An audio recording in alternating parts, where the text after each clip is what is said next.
नीलाञ्जनसमाभासं रविपुत्रं नियमाग्रजं छाया पुत्र शनिदेव की जय। शनिदेव को कलयुग का राजा कहा जाता है और शनिदेव की कृपा मिले तो मनुष्य रंक से राजा बन जाता है, और वही अगर शनि की दशा चले तो राजा भी रंक बन जाता है। शनि ही होते हैं जो आपको धनी बनाते हैं। तो शनिदेव की कृपा पाने के लिए हर शनिवार को शनि देव की कथा का जरूर श्रवण करना चाहिए और इसके साथ शनि पत्नी के नाम का स्मरण भी करना चाहिए। आइए बड़ी श्रद्धा और प्रसन्नचित मन से भगवान शनिदेव की दिव्य कथा को सुनते हैं, जिसके सुनने मात्र से मनुष्य धन समृद्धि, ऐश्वर्य और मान सम्मान की प्राप्ति करता है। और इसी के साथ सुनेंगे शनि पत्नी स्मरण की स्तुति, जिसको अगर शनिदेव की व्रत कथा के पहले पढ़ा जाए तो शनिदेव भी खुश हो जाते हैं। तो प्रेम से बोलो शनिदेव महाराज की जय। शनि अष्टपत्नी मंत्र।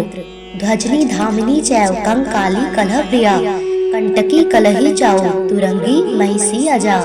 शनेर नामानि पत्नी नामेतानि संजपन पुमान, दुखानि नाश्ये नित्यम सौभाग्य मेधते सुखम। ध्वजनी धामिनी कंकाली माता, मुझ भक्त पर कृपा शनि की दाता। कलही प्रिया कंटकी कलही तरंगी, रोग दोष ऋण मुक्ति अभंगी। महिषी अजा कृपामा करना, मनवांछित वर शनि संग भरना। जय शनिदेव। एक बार की बात है, सभी नवग्रहों सूर्य चंद्र मंगल बुध बृहस्पति शुक्र शनि राहु और केतु में विवाद छिड़ गया कि इनमें सबसे बड़ा कौन है। सभी आपस में लड़ने लगे और कोई निर्णय ना होने पर देवराज इंद्र के पास निर्णय कराने पहुँचे।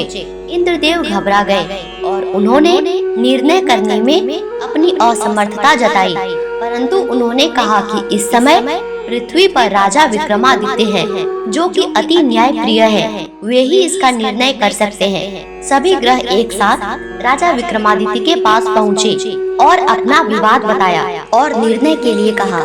राजा विक्रमादित्य इस समस्या से चिंतित हो उठे, क्योंकि वे जानते थे कि जिस किसी को छोटा बताया वही क्रोधित हो उठेगा। तभी राजा को एक उपाय सूझा। उन्होंने स्वर्ण रजत कांस पीतल सीसा रांगा जस्ता अभ्रक और लौह से 9 सिंहासन बनवाए और उन्हें उसी क्रम में रख दिया। फिर उन सब से निवेदन किया कि आप सभी अपने अपने सिंहासन पर स्थान ग्रहण करें। जो भी अंतिम सिंहासन पर बैठेगा वही सबसे छोटा कहलाएगा। इसके अनुसार लौह सिंहासन सबसे बाद में होने के कारण शनिदेव सबसे बाद में बैठे, तो वही सबसे छोटे कहलाए। शनिदेव को लगा कि राजा ने ऐसा जानकर किया है और वह गुस्से से राजा से बोले, राजा तू मुझे नहीं जानता।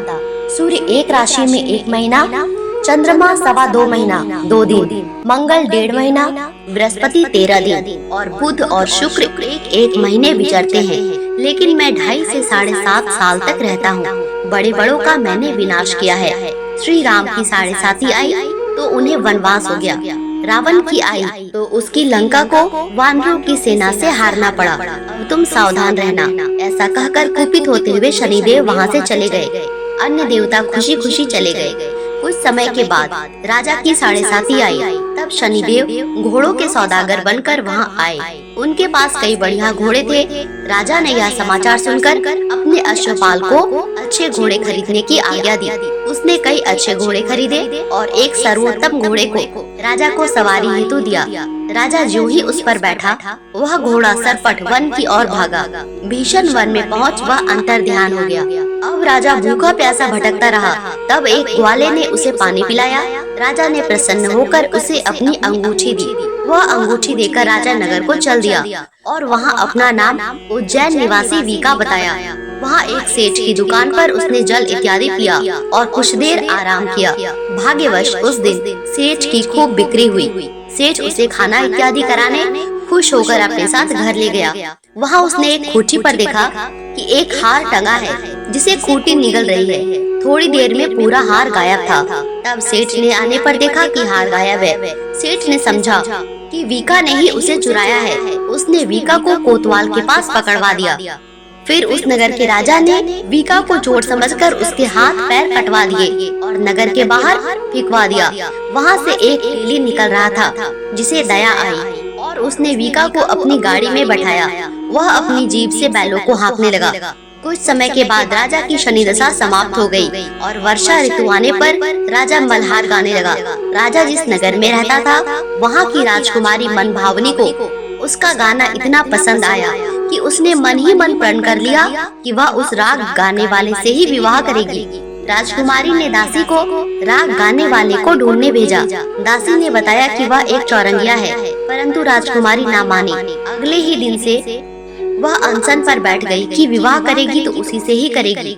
बहुत समझाने पर भी जब राजकुमारी नहीं मानी तो राजा ने उस तेली को बुला भेजा और विवाह की तैयारी करने को कहा।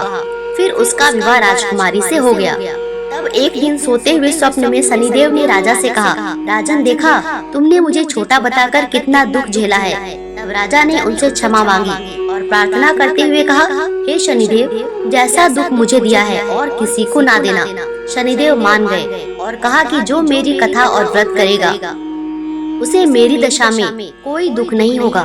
जो भी व्यक्ति रोज मेरा ध्यान करेगा और चींटियों को आटा डालेगा उसकी सभी मनोकामना पूर्ण होगी। और शनिदेव ने राजा को हाथ और पैर वापस कर दिए। प्रातःकाल आंख खुलने पर राजकुमारी ने देखा तो वह आश्चर्यचकित हुई। विका ने उसे बताया कि वह उज्जैन का राजा विक्रमादित्य है। सभी अत्यंत प्रसन्न हुए। सेठ ने जब सुना तो वह राजा के पैरों पर गिरकर क्षमा मांगने लगा। राजा ने कहा कि वह तो शनि देव का कोप था, इसमें किसी का कोई दोष नहीं है। सेठ ने फिर भी निवेदन किया कि मुझे शांति तभी मिलेगी जब आप मेरे घर चलकर भोजन करेंगे। सेठ ने अपने घर नाना प्रकार के व्यंजनों से राजा का सत्कार किया। साथ ही सबने देखा कि जो खूंटी हार निगल गई थी वही अब उसे उगल रही थी। सेठ ने अनेक मोहरे देकर राजा का धन्यवाद किया और अपनी कन्या श्रीकवरी से विवाह करने का निवेदन किया।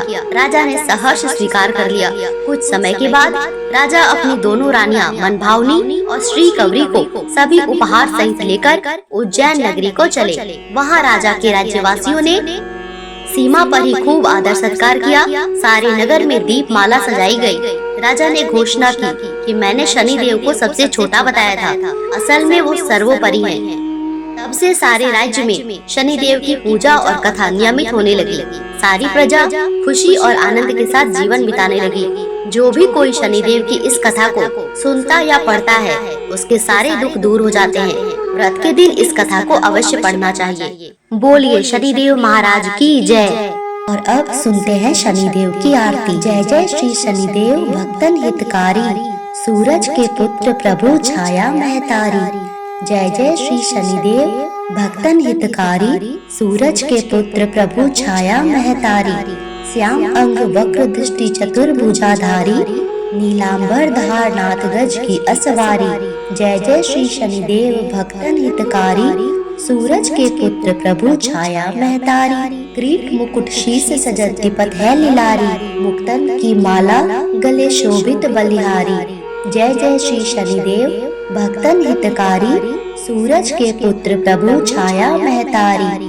मोदक और मिष्टान चढ़े चढ़े पान और सुपारी, लोहा तिल तेल उड़द महिषी अति प्यारी। जय जय श्री शनिदेव भक्तन हितकारी, सूरज के पुत्र प्रभु छाया महतारी। देव दनुज ऋषि मुनि सुमिरत नर नारी, विश्वनाथ धरत ध्यान हम है शरण तुम्हारी। जय जय श्री शनिदेव भक्तन हितकारी, सूरज के पुत्र प्रभु छाया महतारी। जय शनिदेव।